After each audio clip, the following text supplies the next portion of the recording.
Imagine walking into a room and feeling as though every person around you is an unread book.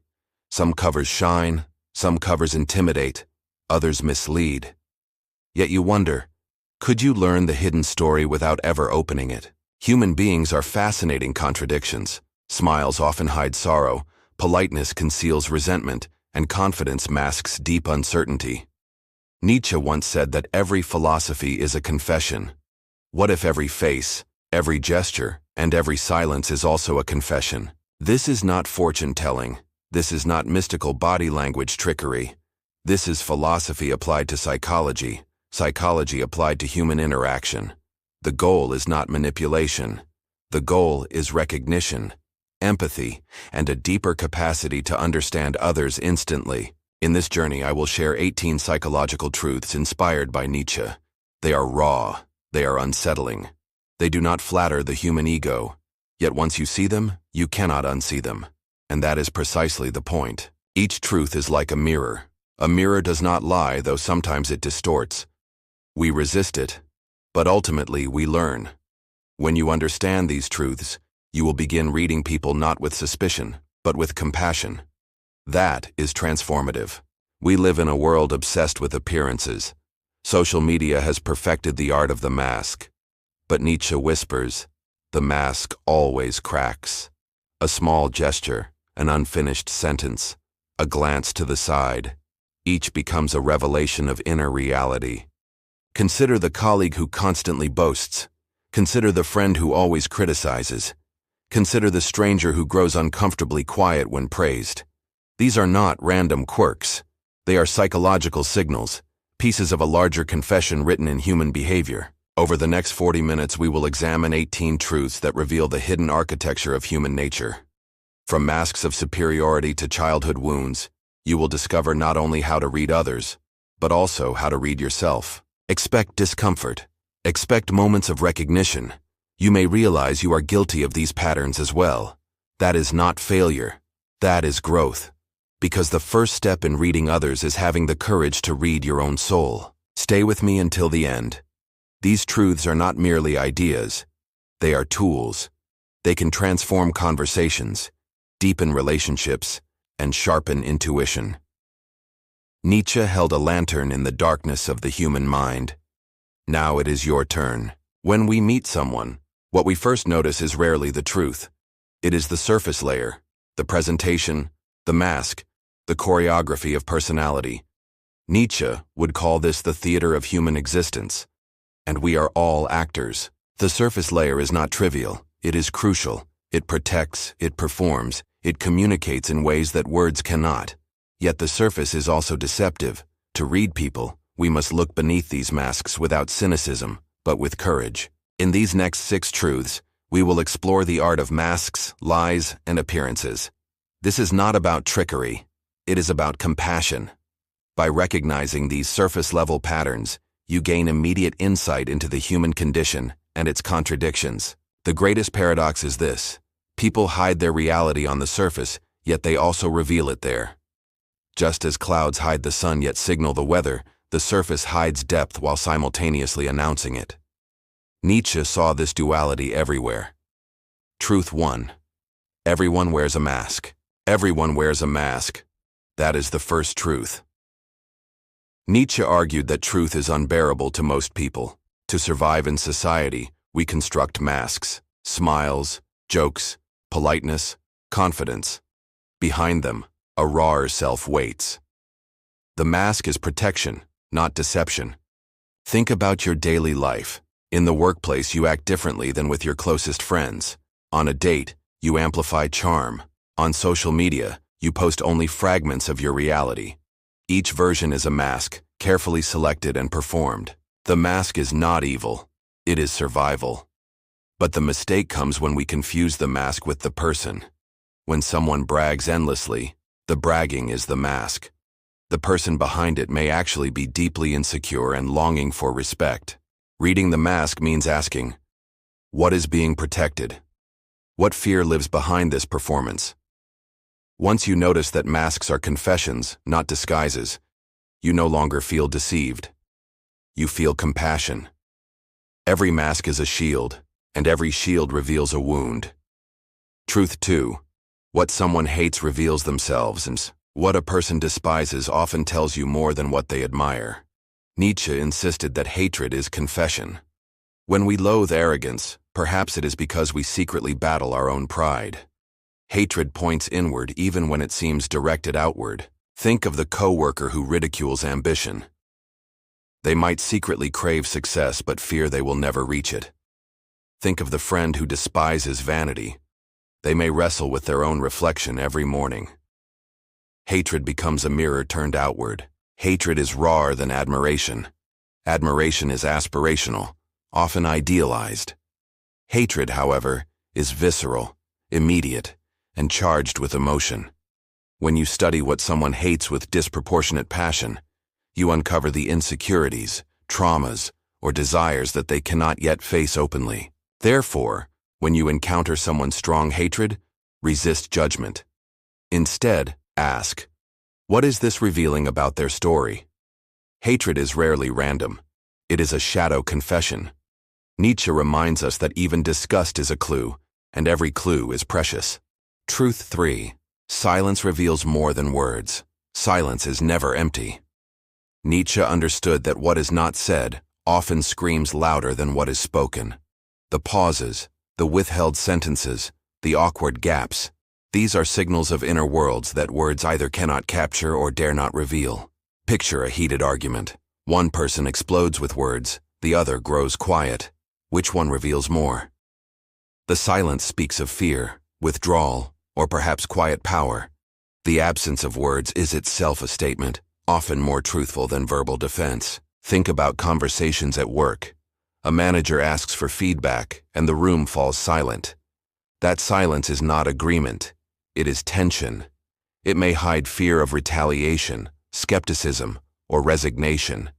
The lack of speech becomes the loudest voice. To read silence is to resist filling it with your own noise. Sit with it. Let it breathe. You will begin to notice that silence unveils hesitation, pain, or sometimes wisdom. Words decorate reality, but silence carves the deepest lines. Truth 4. Excessive virtue hides vanity. When virtue is exaggerated, vanity is often hiding behind it. Nietzsche distrusted moral posturing. He saw that many loudly virtuous people were not motivated by goodness, but by the hunger to be admired, praised, or seen as morally superior to others. Consider the person who constantly broadcasts their generosity online. Every donation becomes a photo. Every kind act becomes a headline. True kindness rarely needs applause. Excessive virtue becomes theater, and the applause, not the action, is the real objective. In modern workplaces, this shows up as relentless self-promotion disguised as teamwork. The colleague who insists they care most about the team might actually crave recognition above all. The louder the claims of virtue, the greater the shadow of vanity. This does not mean virtue itself is false. It means that exaggeration often reveals the opposite motive. When you witness excessive virtue, ask, is this about helping or about appearing holy? Nietzsche reminds us, wherever morality becomes performance, vanity is hiding nearby. Truth 5. People lie to themselves first. The greatest deception is self-deception. Nietzsche argued that people cannot bear the full weight of truth, so they construct lies to live with themselves. Before a lie is told to others, it is rehearsed, believed, and whispered within one's own mind. Think of someone trapped in a toxic relationship. They convince themselves the partner will change. They tell friends everything is fine. The lie to others is secondary. The deeper lie is inward, protecting them from the unbearable pain of facing reality. Self-deception is not weakness, it is survival. To admit the truth too soon might shatter a fragile sense of identity. Therefore, people create stories. They exaggerate strengths, minimize flaws, reinterpret failures.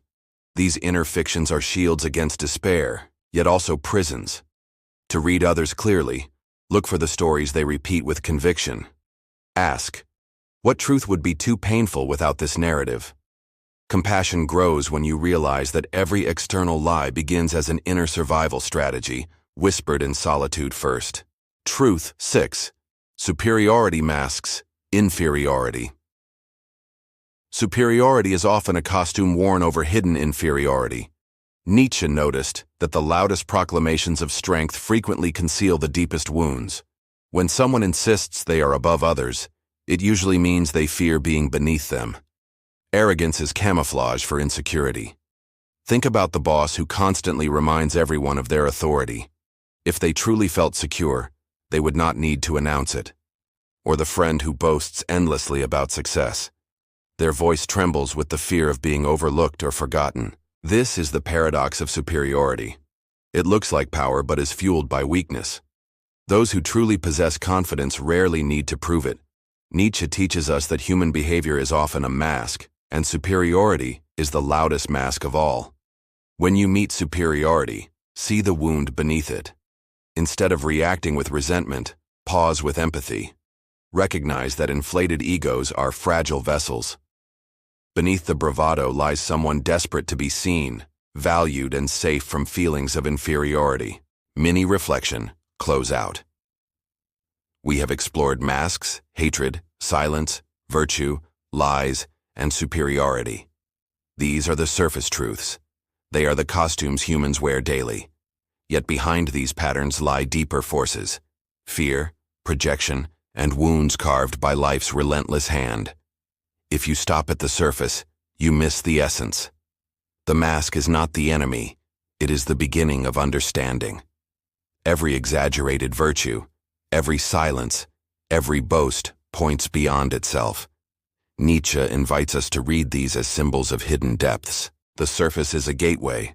It reveals enough for the attentive observer to notice the cracks, the inconsistencies, the strange confessions in behavior. But the next step takes us further. It leads us into the domain of fear and projection. To read people instantly is not about judgment. It is about compassion built on clarity. Now that we have seen the masks, let us enter the second layer. This is where fear, criticism, and chaos drive the theater of human behavior. Beneath the surface masks lies a deeper engine: fear. Nietzsche observed that most human behavior is not guided by reason, but by hidden anxieties. Fear shapes choices, drives ambition, fuels hatred, and disguises itself as morality, confidence, or even love. Projection is fear's favorite disguise. What we cannot face within ourselves, we throw onto others. We accuse them of arrogance when we feel insecure. We call them selfish when we fear our own needs.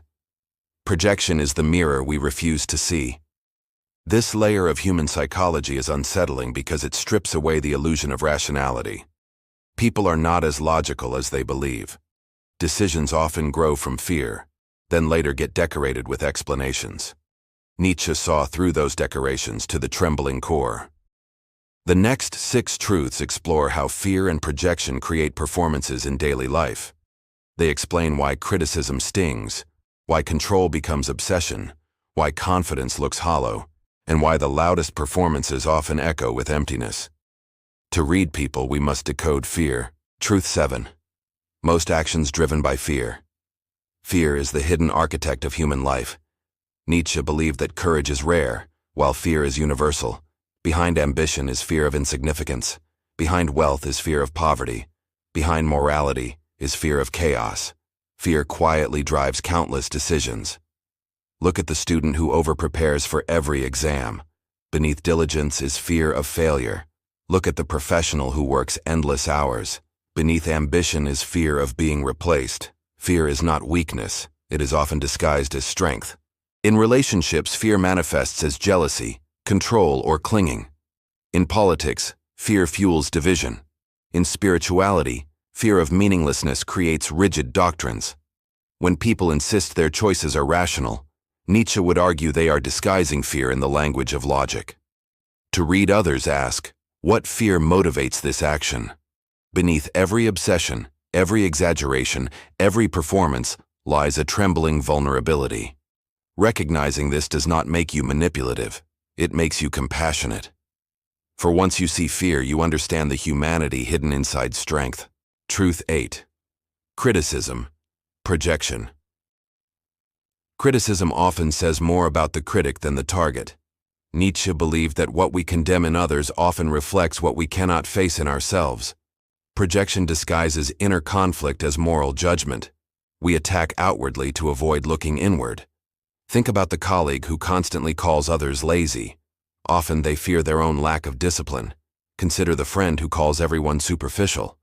Sometimes they are wrestling with their own obsession for appearances. Criticism functions like a mirror turned outward. This is why criticisms feel strangely personal, almost revealing too much. They are not neutral observations. They are confessions in disguise. The harsher the criticism, the more intimate the connection to the critic's unresolved insecurities, anxieties, or unspoken desires. When you hear sharp criticism, pause before reacting. Ask, what does this reveal about them? Nietzsche challenges us to see beyond the surface of words. The critic's voice shakes with the truth they cannot admit. Projection is confession masquerading as judgment.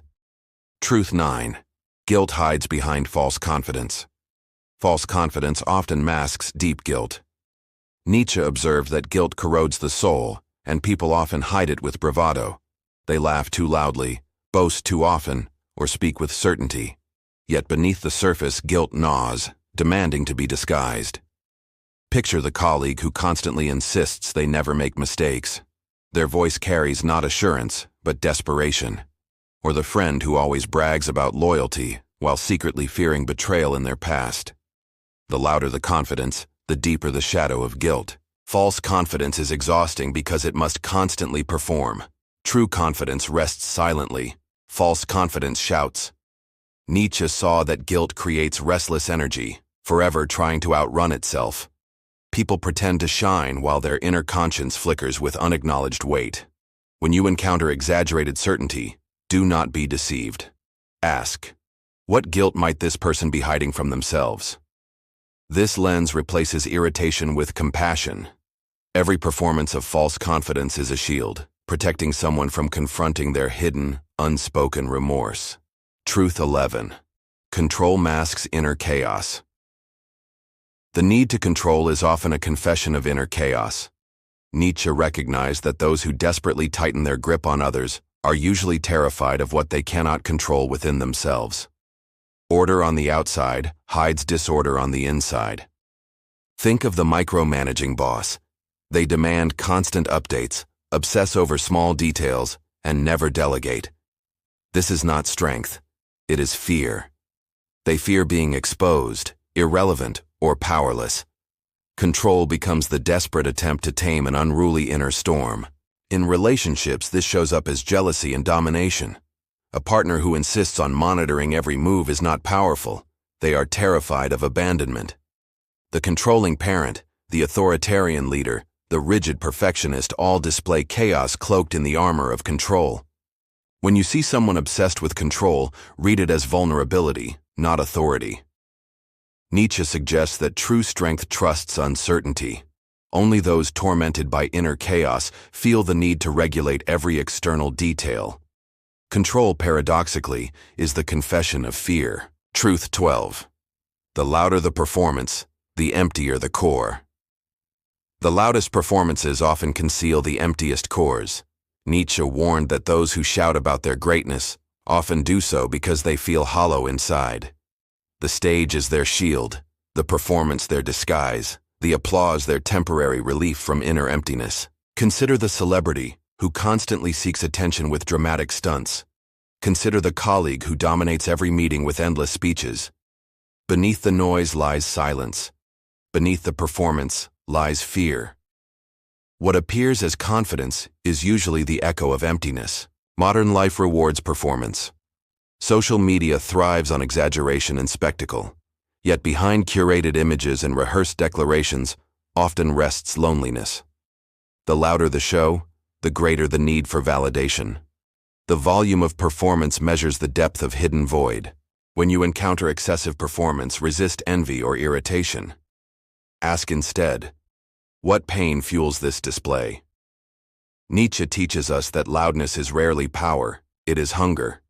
True power does not shout, it whispers. It does not perform. It simply is. Part 3. Childhood wounds and core patterns. Nietzsche believed that philosophy is biography, that every great idea is rooted in a life story. The same is true for ordinary behavior.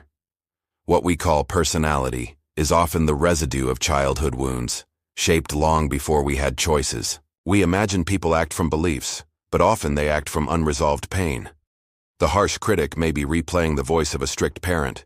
The insecure performer may be echoing childhood neglect. Adults carry childhood like invisible luggage into every room. To read people instantly, you must look for these patterns. They are rarely conscious. People repeat relationships, conflicts, and behaviors not because they want to, but because the wound is unfinished. Nietzsche saw these patterns as fate until one dares to confront them. The next 6 truths will explore how childhood pain shapes every mask, every fear, and every projection. Once you learn to see the child behind the adult, compassion deepens. Because to understand someone fully, you must understand the wounds that built them. Truth 13. No one speaks from logic, only pain. Human speech rarely comes from pure logic. Nietzsche argued that even our most rational arguments are laced with emotion, history, and hidden wounds. People speak less from reason than from pain disguised as reason. Words are echoes of unresolved inner battles. Consider a friend who debates politics with fiery passion. On the surface, it looks logical. Yet beneath the arguments may lie childhood experiences of injustice or neglect. The logic is real, but the fire fueling it burns from deeper wounds. Think of workplace conflicts. Someone resists new policies not because of facts, but because the change stirs old feelings of powerlessness. They argue rationally, yet the true voice is pain. Logic becomes the mask through which hurt tries to speak. To read people, listen beyond their arguments. Ask, what pain does this voice carry? Nietzsche teaches us that human beings rarely defend ideas, they defend wounds. Every heated word is both a philosophy and a confession, shaped by the scars of experience. Truth 14. Reaction to weakness reveals true strength. How a person responds to weakness, whether their own or another's, reveals their true strength. Nietzsche suggested that power is not measured by domination, but by the ability to face vulnerability. Our reaction to fragility shows more about us than moments of triumph. Consider the leader who mocks struggling employees. Outwardly, they appear strong. In truth, they expose their insecurity. Contrast that with the leader who encourages and uplifts. Their gentleness demonstrates greater strength, for they do not fear weakness. They transform it into connection. In daily life, this is seen when friends handle mistakes. One ridicules, another forgives. One distances, another leans closer. Nietzsche would say the reaction to weakness is not random. It is a confession. It tells you whether compassion or cowardice governs the soul. To read people instantly, observe how they treat the vulnerable. Children, the elderly, animals, or struggling peers, all become mirrors. True strength does not fear weakness. It embraces it, learns from it, and becomes more human. Power without compassion is simply disguised fragility. Truth 15. Fear of being forgotten, attention-seeking. At the core of much human behavior lies one haunting fear, the fear of being forgotten. Nietzsche recognized that people long for significance. When that longing feels threatened, it transforms into attention-seeking. The performance becomes a desperate plea. Remember me. Do not erase me. Think of the friend who posts constantly online, not just sharing life but demanding validation. Or the colleague who interrupts meetings endlessly. Their hunger is not for communication, but remembrance. The fear beneath is simple. If I am not seen, I vanish. Children cry to be noticed, and adults do the same, just in more subtle forms.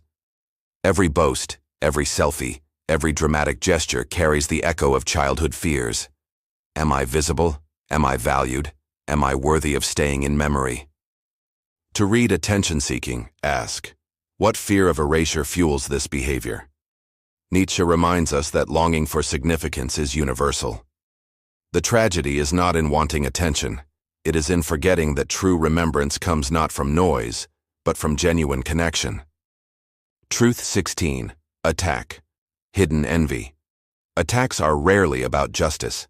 Nietzsche believed that when someone lashes out, the hidden fuel is often envy. People criticize, mock, or sabotage, not because they are strong, but because they covet what they lack. Attack becomes envy, disguised as morality. Think of the colleague who ridicules another's promotion. Outwardly, it looks like righteous critique.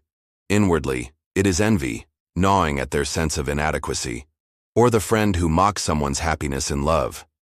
Their words betray a longing they cannot admit. Envy is too shameful to confess openly, so it dresses itself as judgment. People say, "I only speak the truth," but their bitterness reveals desire. Nietzsche knew that envy rarely attacks upward openly. It disguises itself, striking from the shadows of resentment. To read attacks clearly, ask, what does this person secretly wish they had? The harsher the attack, the stronger the envy. Understanding this transforms how you respond. Instead of reacting defensively, you see the pain beneath the hostility, and compassion becomes possible. Truth 17. People act out childhood, not beliefs.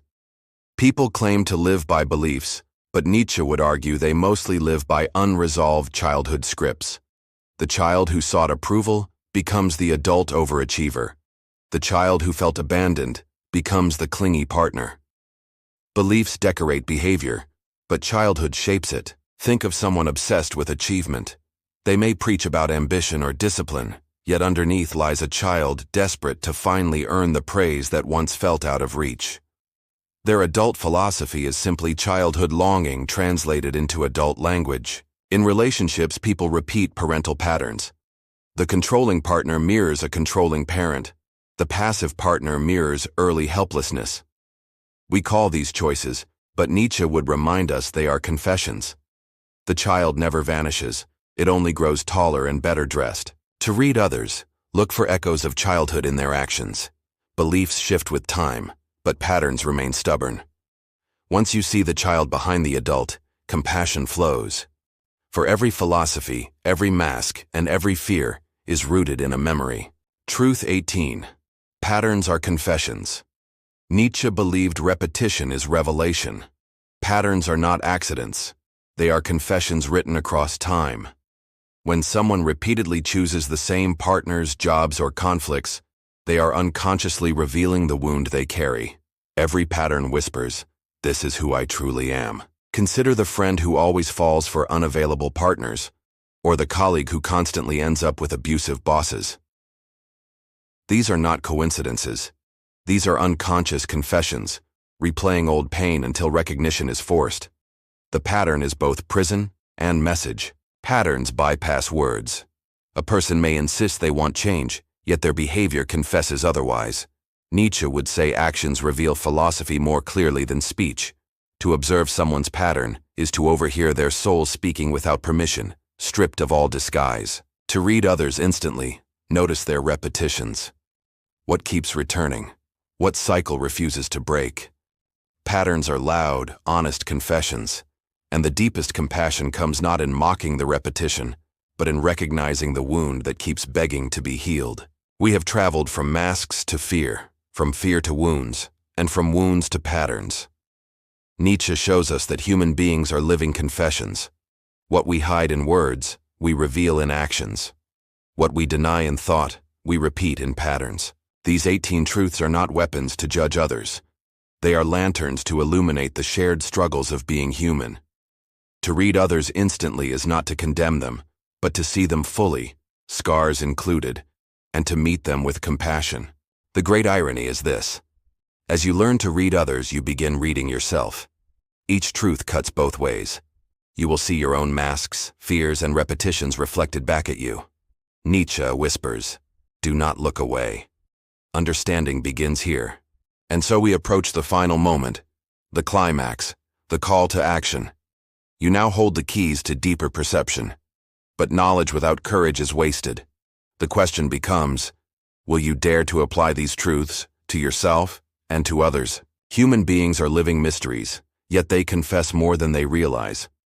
Nietzsche taught us that every mask, every fear, every repetition is a clue. When you learn to read these signs, the world transforms. Every interaction becomes a philosophical revelation. Take a moment now and turn the lantern inward. Which of these truths describes you most closely? Where do you exaggerate, project, or repeat? Nietzsche reminds us that self-knowledge is the beginning of freedom. To read yourself is to reclaim your life. So here is the invitation. Carry these truths into your relationships, into your work, into the quiet spaces of your soul. Notice the masks, hear the silences, read the patterns. If this exploration has resonated, share your reflections, subscribe, and continue the journey.